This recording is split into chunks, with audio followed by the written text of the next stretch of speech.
And at this time, I'd yield such time as he may consume to the gentleman from Louisiana, Mr. Higgins. I thank my colleague. Madam Speaker. Gentleman is recognized.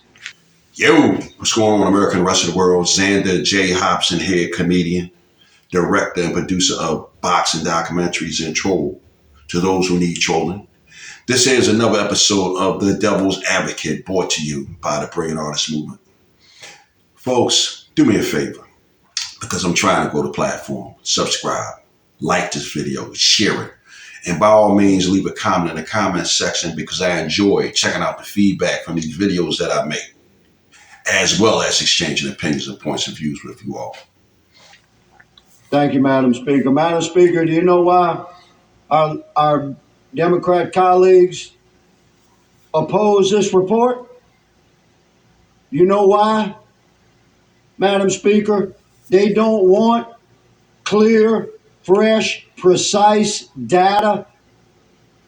They don't want America to know, Madam Speaker, because America would be shocked. So anyway, right, I want to talk about the gentleman from Louisiana, Clay Higgins. Clay Higgins, an Army veteran, turned member of law enforcement, turned member of Congress. Clay Higgins is the kind of straightforward guy that I can respect. And as a matter of fact, he reminds me of a former friend of mine, a guy I served in the Air Force with by the name of Timothy J. Ferry. Let's just have one at a time so that we can. It's my time, Mr. Chairman. If I reclaim my time, I shall. I'm going to give this young lady an opportunity. You might not like it, but America needs to hear it. This is what initially made me start following Clay, because the first time I seen him in action, I was like, damn, that dude right there acts just like Tim. And with today's climate of fuckery and foolishness in politics, you need a straightforward, common sense guy like Clay to call them on their bullshit.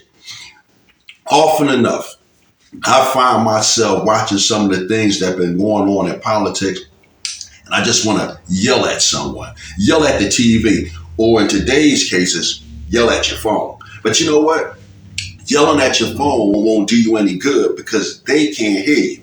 But guess what? With a guy like Clay Higgins in politics, he'll yell at him for you. You brought generational trauma upon our country. I believe history will witness your era of service as a transitional time in our country.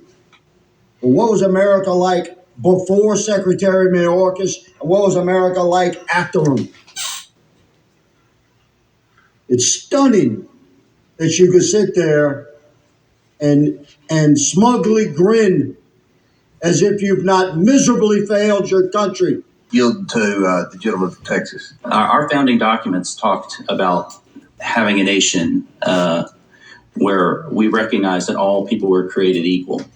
Martin Luther King talked about that being a promissory note because, as we know, that had not always been the case and has not always been the case in our country. But he also said that we shouldn't use the results of segregation, and I think we could also say discrimination, as the justification for future segregation or discrimination. Yes, Ms. Presley from Massachusetts. And I'd also just like to take a personal note of privilege to say, please keep Dr. Martin Luther King Jr.'s name out of your mouths. Your perversion of his words and his mission when his children have asked you to stop invoking his name and perverting his work when he was a proud and unapologetic Black man fighting for equality for Black Americans and all marginalized people. Lady yields back. Thank you, Mr. Chairman. I yield my time, such time as he may consume, to the gentleman from Louisiana, Mr. Higgins. I thank my colleague, and I appreciate my Democrat colleague for exemplifying exactly the kind of oppression of freedoms that we're referencing. How about we'll quote whoever we want to quote? How about that's my First Amendment right? That's exactly the kind of baked-in oppression. Like, how dare a white Republican quote Martin Luther King. We actually had a congressman say that just now in this committee. Well, thank you, good lady, for once again exemplifying the type of oppression that we stand against. You know I'm right. You know I'm right.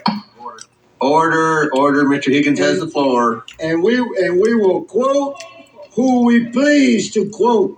A disgrace. And we will continue to speak freely because now I'm a veteran. That's the country that I serve. That's the Constitution I sworn allegiance to. And that oath has no expiration date. I will fight for it with my last life's blood. For my right to speak freely and yours, good lady. You will never hear me saying, how dare you quote anybody you please to quote. And that exemplifies, America, precisely the type of institutional oppression that my colleague, Mr. Cloud's bill, for which I'm an original co-sponsor, hopes to push back against. Okay, everything you have, your clothes, your glasses, the car you got her on, your phone, the table you're sitting at, the chair, the carpet under your feet, everything you've got is petrochemical products. What would you do with that? Tell the world. If I had that power in the world, I don't need that power, because what I would do is ask you, sir, from Louisiana. I'm giving you the power. You're presenting you, sir, from Louisiana, to search your heart and understand why the EPA knows that toxic petrochemical facilities are some of the most toxic, polluting facilities in the world, and are. Hold on. Did he just call her boo? Let's play that back. Are some of the most toxic, polluting facilities in the world, and are. Holy shit. He did call her boo. Chalk that shit, Clay. I know all those left-leaning black women, they ain't like that.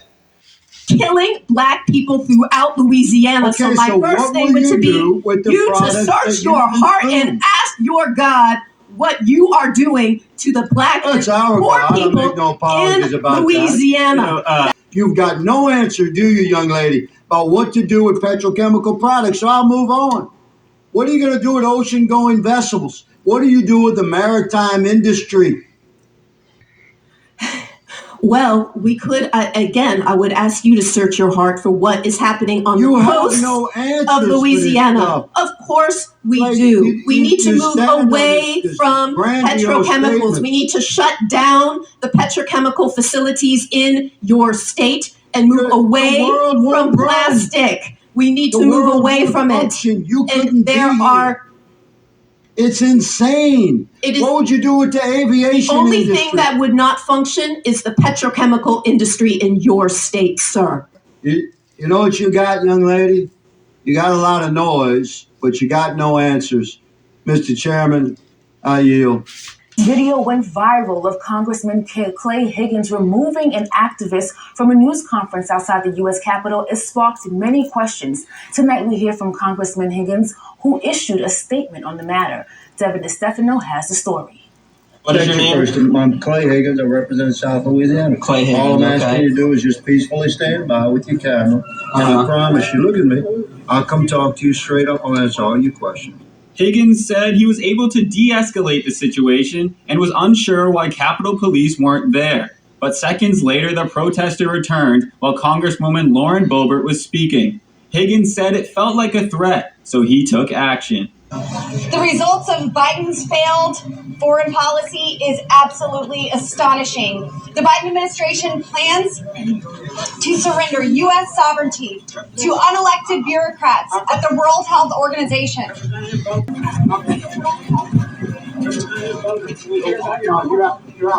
You're out. Aren't you a congressperson? Get off. Capitol Police would come soon after and take the protester away. Clay might be a member of Congress, but he has a law enforcement background, and he's a cop first. Did you see how he handled that young punk when he started getting above himself at that rally? Now, one of the things I enjoyed about doing the research on Clay Higgins was this advertisement I found when he was serving a street gang notice that was in his municipality, causing all kind of mayhem. The Gremlin Street Gang is responsible for hundreds of violent crimes. Murders, armed robberies, witness intimidation, burglaries, drug trafficking, extortion, and brutal beatings. We've arrested 10 of these thugs and have warrants on 7 more. Every one of these animals is most definitely armed and dangerous. Darren Carter, Aaron Carter, Travis Cooper, Cody Guidry, Jaron Diggs, Kirkland Demachet, and Jonathan Landry. We have felony warrants for your arrest. You will be hunted. You will be tracked. And if you raise your weapon to a man like me, we'll return fire with superior fire. Darren Carter, you think men like these are afraid of an uneducated 125-pound punk like you that's never won a fair fight in your life and holds your gun sideways? Young man, I'll meet you on solid ground anytime, anywhere, light or heavy. Makes no difference to me. You won't walk away. Look at you. Men like us, son, we do dumbbell presses with weights bigger than you. And the convicts in jail, most of those men are good people who just found themselves crossed with the law. They're not evil, and they don't respect you or any punk like you. They'll toss you around like a rag doll. I encourage every citizen watching this to look into your own heart and find the American courage that conquers all evil. I implore you to listen to this message and stand up. Take back your streets. Take back your country. Come forward with information about these heathens that have terrorized your community. And for those who would use this message as a way to create false racial division in our country, take a close look behind me. Standing next to every cop is a leader of our black community. This is not about race. It's about right versus wrong. One last message to the Gremlins. You don't like the things I've told you tonight? I got one thing to say. I'm easy to find. On behalf of the St. Landry Parish Sheriff's Office, the Louisiana State Police, the U.S. Marshals, and every cop and law-abiding citizen from sea to shining sea, I'm Captain Clay Higgins, asking every patriot to stand up, share this video, and send a clear message to the world. We're Americans. We'd rather die on our feet than live on our knees. Yo, talk that shit, Clay. We're done with your lies to America. It's shameful what you brought upon our country. Mr. Chairman, I have no interest in asking the Secretary any questions. He obfuscates and lies. So with that said, I'm done with it.